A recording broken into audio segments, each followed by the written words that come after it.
Welcome to the Resilient Retail Game Plan, a podcast for anyone wanting to start, grow or scale a profitable creative product business with me, Catherine Eardley.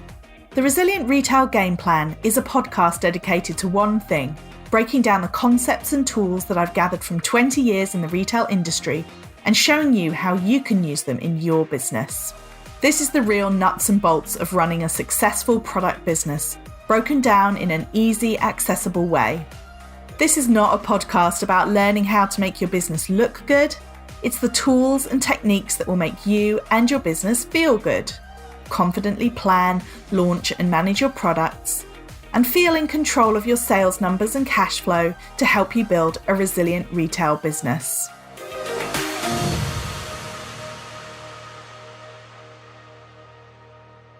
Hello and welcome to the Resilient Retail Game Plan. I'm your host, Catherine Eardley, and the founder of the Resilient Retail Club, which is my membership group for creative product businesses. You can find out more at resilientretailclub.com. I'm so excited to be sharing this episode with you. I am starting a series of podcasts where I'm going to be talking over the next few weeks with experts and small business owners about one specific element of growing a creative product business. We're going to be focusing on something that will help you grow your visibility, your presence, and ultimately your sales. And I'm so excited that today we're kicking off with a member of the Resilient Retail Club, Katie Glickman, and her fantastic business, Bibs. Before we jump in, I wanted to also invite you to check out resilientretailclub.com/challenge. I am running a free 5-day challenge coming up at the end of April. It's all about building momentum and how you can keep moving your business forward. And I would love it if you would join me. Now on to the episode. Welcome to the podcast, Katie. Thank you so much for being here.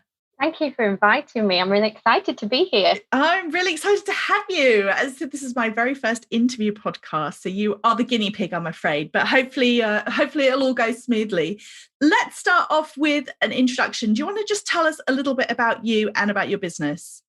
I'm Katie. I am the owner of Bibbily and the creator of the Bibbily waterproof bib. I began the business in 2019. So on my daughter's first birthday, I launched it as a tribute to her because she was my inspiration as a very dribbly baby. I love that. I've had two very dribbly babies, but she was the exception to the rule. She would go through 20 bibs a day.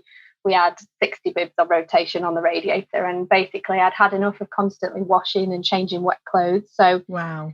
I was just returning to work in the NHS again after my mat leave the week that she turned 1. And I decided, well, why not, launch a business at the same time? As you do. As you do, take on everything at once. It wasn't really with the intention to go into full-time business, actually. But I was encouraged into it by some friends and they said, it's a really great idea. And it was really helpful to me straight away. Dry clothes protected, less bibs every day, less washing. Who doesn't love that as a parent? The next thing I knew, 27 minutes after I launched the website, I had my first order and I thought it would have been my mum for my first order. But they just kept coming and, I was growing well and I realised I absolutely loved making my own product. Having never sewn before, I should add, I only learned to sew out of sheer desperation to find a solution because I just couldn't find something on the market that was good enough for Penny. So fast forwarding 18 months on from that, I decided it was time to take the plunge and I left my NHS career of nearly 10 years and went full time last September. Amazing. It's such an amazing story. Now, am I right in thinking that you actually got stopped by a mum in a shop who asked you about your bib? Yeah, so back when we were allowed to go out and shop with other people, me and my mum were out shopping. We had my daughter with us and I'd kind of only just started making them for her at that point, and they were working amazingly. And I was quite impressed by my own skills at that point, but I wasn't willing to shout about it. So my mum overheard a lady at the next till talking about teething and how she had this constantly wet child. She said, "Oh, Katie, come and speak to her about your bibs." And I said, "I can't do that." So my mum said, "She makes waterproof bibs." And this lady came over and she said, "Oh God, I really need these. Could you get in touch?" And she was my first customer, actually. She was a test customer, so she didn't pay for them, but it was the first time that I'd kind of handed them out to anybody else, and that sort of gave me a bit of courage to think, maybe I could consider this as a business.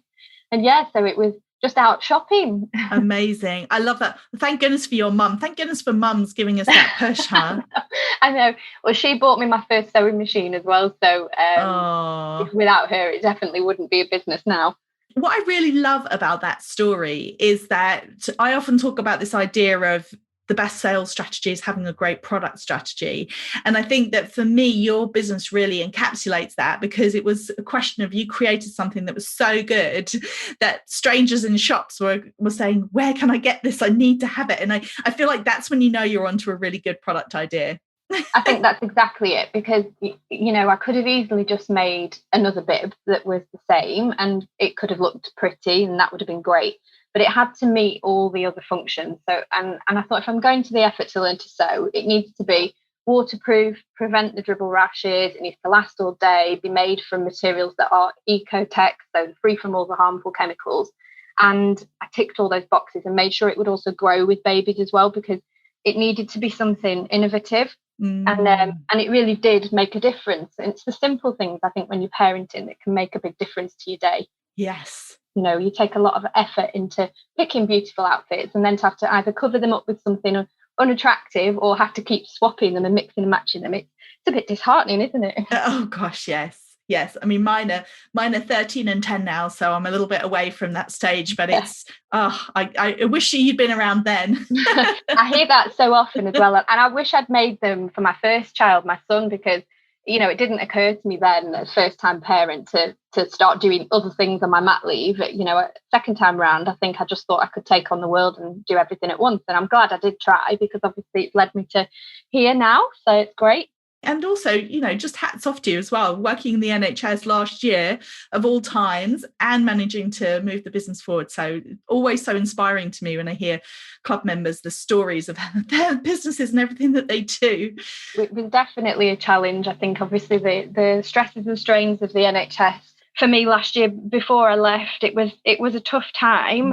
You know, and I think many business owners will relate to the fact that you work all hours of the day, evenings, weekends, just to balance it, especially as you're growing. Yes. It was challenging. But what an exciting point you got to with the business, because of course this series of podcasts is all about talking about ways that businesses can grow their visibility, grow their audience, and of course ultimately grow their sales. And the reason that I wanted specifically to talk to you, apart from the fact that I think you have an amazing product and I love your story, is that one thing that you are really good at, I'll put it out there, is you have been successful entering into industry awards, for example. Do you want to tell us a little bit about what you've entered into and how that journey's been for you?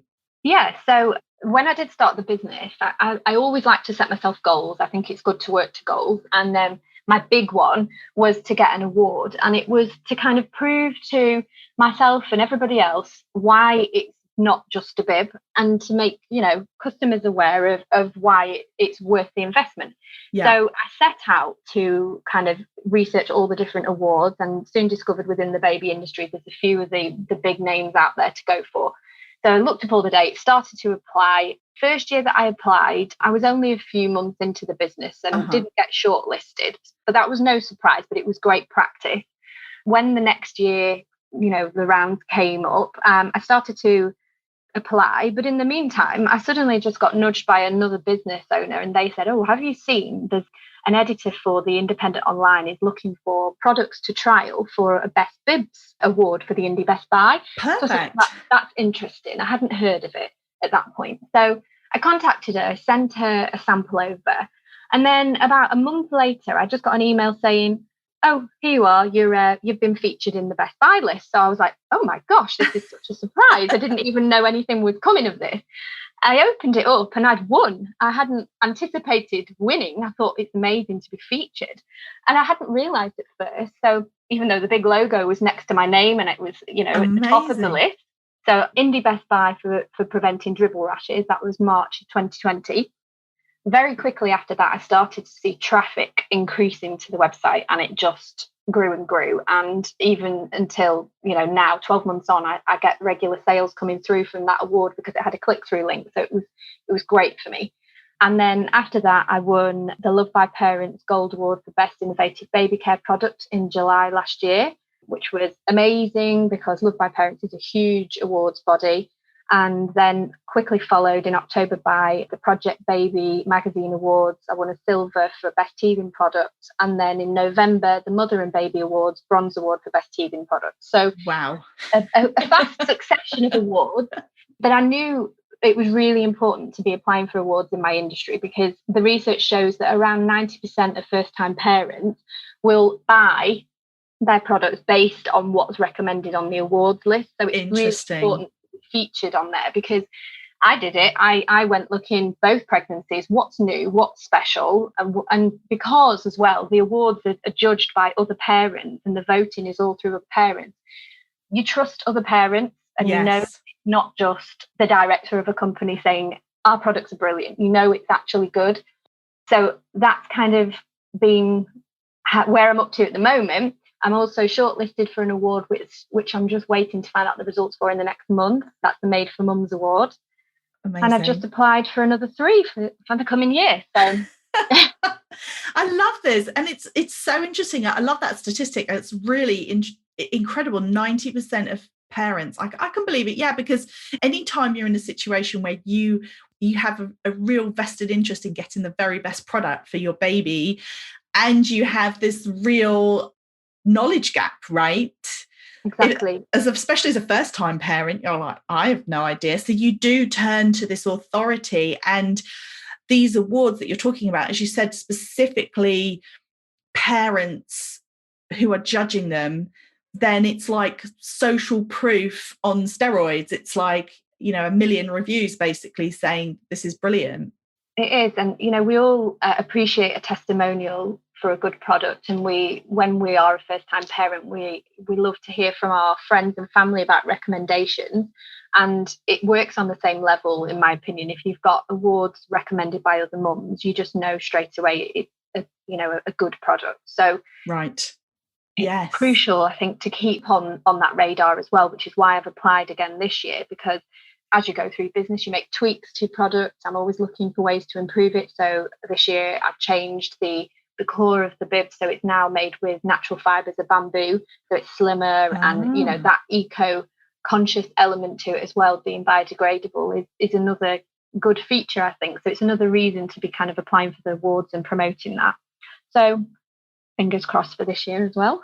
Yes, absolutely. So you mentioned when you had the Indie Best Buy, then you immediately saw traffic increasing on your website. Yeah. Have you found the same with the other awards? Would you say it's a cumulative effect, or how would you sort of characterize overall the sort of impact that the awards have had on your business? They've all been slightly different because they have a different way of announcing the awards. So with the Indie Best Buy, I found that if you were to type into Google, say, waterproof bib, right, it came up straight away on the first page because it's got such great SEO and, the traffic comes well from there. And because they had a direct click-through rate, the traffic was going to come through. So that was brilliant. With some of the other awards, you would be listed as a winner, but there would be no click-through. So obviously the traffic is harder to track, but I would get feedback from customers saying, oh, we found you through that award. So I knew that it was definitely helping. The likes of, say, Project Baby Magazine, winning that award also meant that you got coverage at the National Baby Show. So you're appearing at other events, which again are the prime shopping events for your target audience. Mm-hmm. So I think they've all had a slightly different benefit to increasing sales, but they've definitely all helped with the sales. And obviously being able to feature their logos on my packaging and on the website is massive, because again, I can shout about it on the social media and everybody knows straight away, oh, I'll look at that because it's won an award. Yeah, and that's so interesting. So it's not just a question of, well, sometimes it's a question of being featured on a website that comes up really high on the rankings and then you get the click through. But then it's also about, as you said, that social proof, that establishing your business.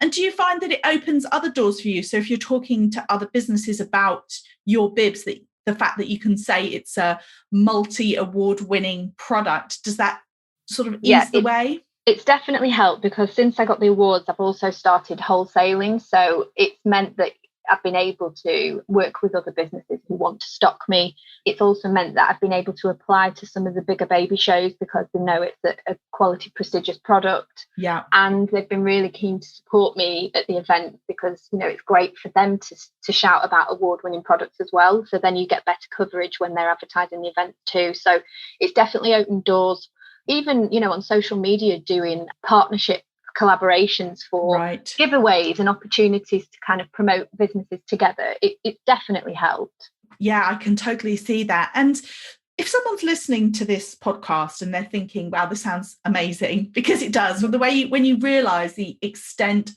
of the impact of the awards and how many doors it's opening to you and all of the opportunities you're getting because of them, I suppose the first question that I often get asked is, how do you actually find out about the awards? Is it as simple as Googling baby awards, or were you kind of watching when people were announcing that they were winning and making notes? Or how would you suggest, let's say somebody's in a completely different category, how would you suggest going about working out what awards are even out there? Well, I didn't know about all of the awards. Obviously, like I said, as a new parent, I did know about Mother and Baby and Love by Parents because I shopped through them myself. But when I went into business in this industry, what I did was I found similar products that I knew were really good. And you will see on their website, if they've won an award, they'll be shouting about it as well. So find someone that's in your niche and look at their website, see who they won an award with. And I went through all of my competitors, I guess, websites, wrote down all of the places where they had awards. And then I just started Googling for awards. And I made a list of all of the dates for the year and kind of planned it into my schedule and into my budget for the year when I knew to expect the cost, because there is a cost to apply to them. Right. And then, just kind of started making the applications, and some of them are quite lengthy. So I'm applying for one. Well, I just applied for the Mother and Baby Awards, but that won't be announced until November. So it's a very long process of whittling down to the shortlisting, and then you send out to testers, and then they have to get the feedback through. So it is a long process. And when you send out to the testers, so that product goes out and you don't get the product back. Well, presumably not, because they're paying tripled on it. You can actually request for them back. So a lot of the awards, they give you the option to say, would you like the item returning? Because I imagine if you've got, say, pram companies giving out multiple prams, they may want it back. But for the most part, I think everybody says you can keep them. Right. So I suppose that is worth being aware of. So if you make awards your focus, you do have to budget it in. There are entry fees. Do the entry fees vary quite a lot, or are they fairly... So the lowest has been about £100, and then the average is about 330. Right. So they're not, they're not cheap, but they're around that price. But then also to consider is if you win, a lot of them will charge you a fee for the use of the awards logo. So you that can be £600 per award that you win. So if you're in multiple categories and you win multiple categories, it can be a brilliant day to celebrate, but a big day on the bank account. Yes, but I suppose then what you can do is you can look at it and say, right, exactly as you said, this is my budget for the year. This is my marketing spend. This is what I'm going to assign for awards. And because it can have such a huge impact. It can, yeah. When you win. It does generate more revenue compared to what, I'm paying out. And when I first kind of, in my first year of business, I was really excited when Tatler magazine approached me and they offered me an opportunity to have my product appear on one of their recommended pages. Yeah. And I paid for that kind of before I was aware about, you shouldn't really pay for press. And what I spent to be in their magazine was the equivalent of 3 awards. So, wow. Lessons learned, because that paper magazine didn't get me any sales, I don't believe, versus, a click through and the logo use of an award and being able to talk about that to your customers when we do go back to events is worth far more. So it's a great investment. And it's also about knowing your ideal customer, isn't it? So in your case, you knew that first-time parents and parents in general were going to be looking at these specific awards because you yourself had looked at these awards. So it was a really clear tie-in. And I think that's true. I say this again and again and again. Anytime you're spending money in your business, you have to make sure that the fit is there, right? That it's the right customer for your product, and and then it's worth spending the money because you're getting in front of them. Whereas the particular paid opportunity that you had, maybe it was great in theory, but to be honest, a lot of these paid opportunities are, in the survey that I just finished running, it was one of the most common issues that people had, or regrets that people had, was paying for paid coverage, advertorials, that kind of thing. Yeah, it was definitely a hard lesson to learn. I was sort of tied into a 3 magazine deal, and as soon as the first one was published, I realised straight away, I've got to pay for 2 further because I'm contracted, and I knew they weren't worth it.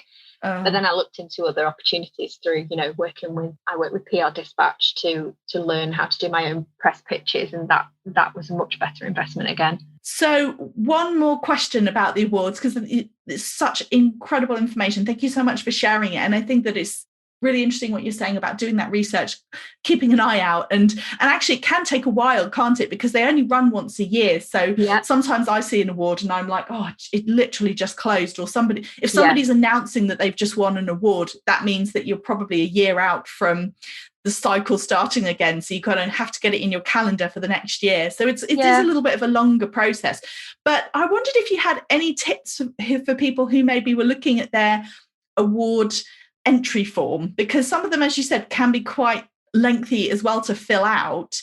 Do you have any tips for particular ways of answering questions, or do you find often you can kind of, once you've worked out roughly what you want to say, then that's the first hurdle? Or how did you find the actual entry process, and also figuring out, I suppose in your case you had one product, so you knew what you were going to send.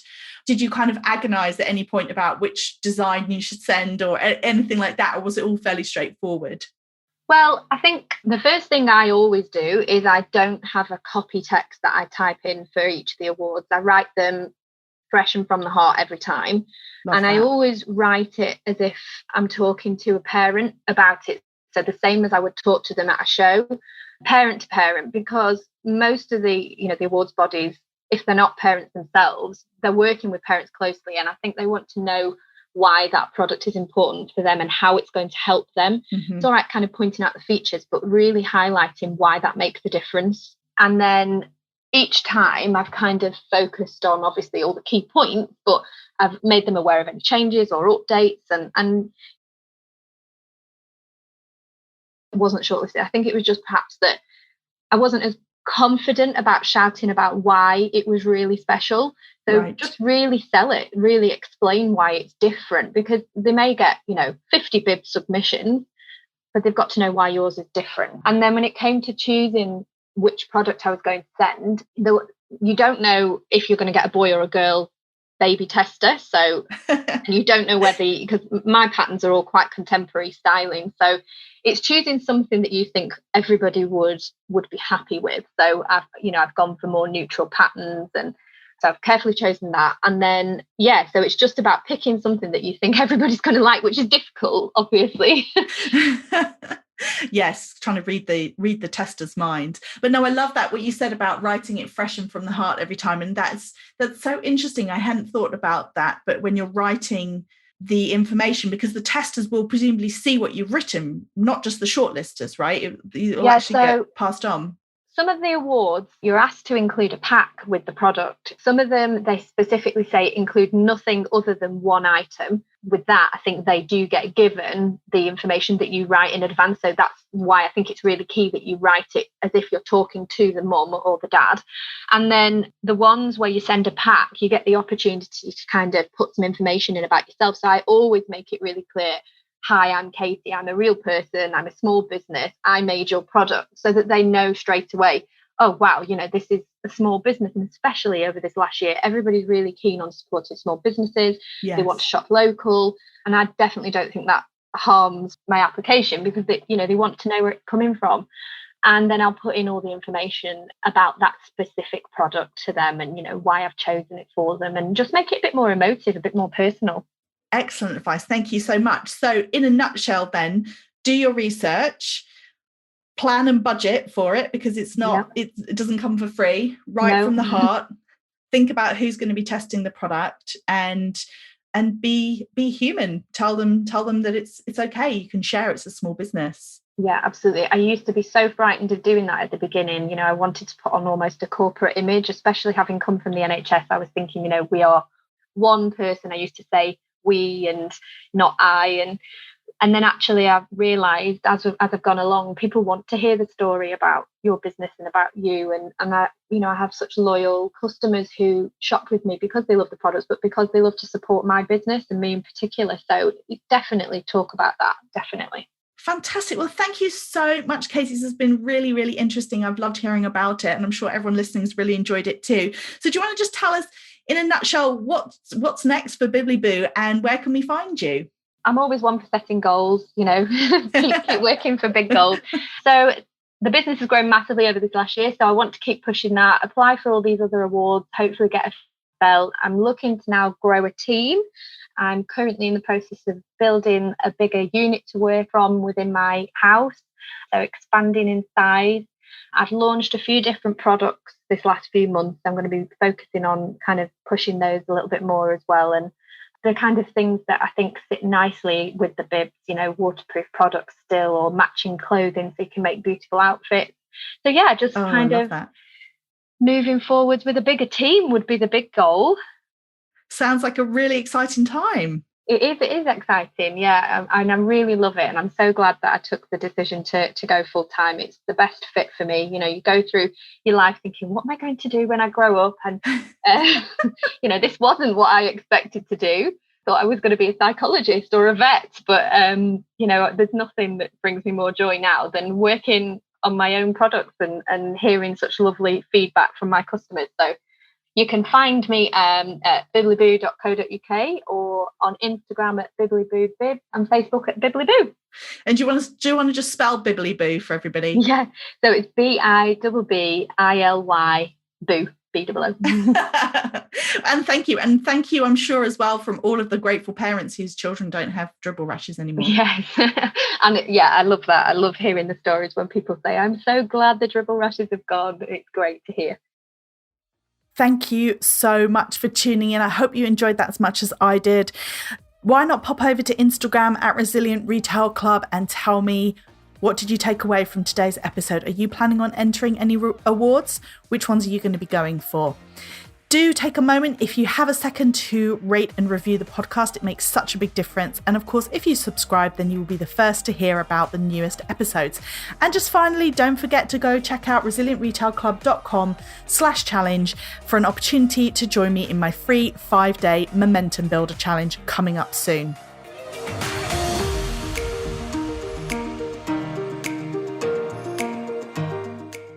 If you've enjoyed this week's episode, then I invite you to check out resilientretailclub.com.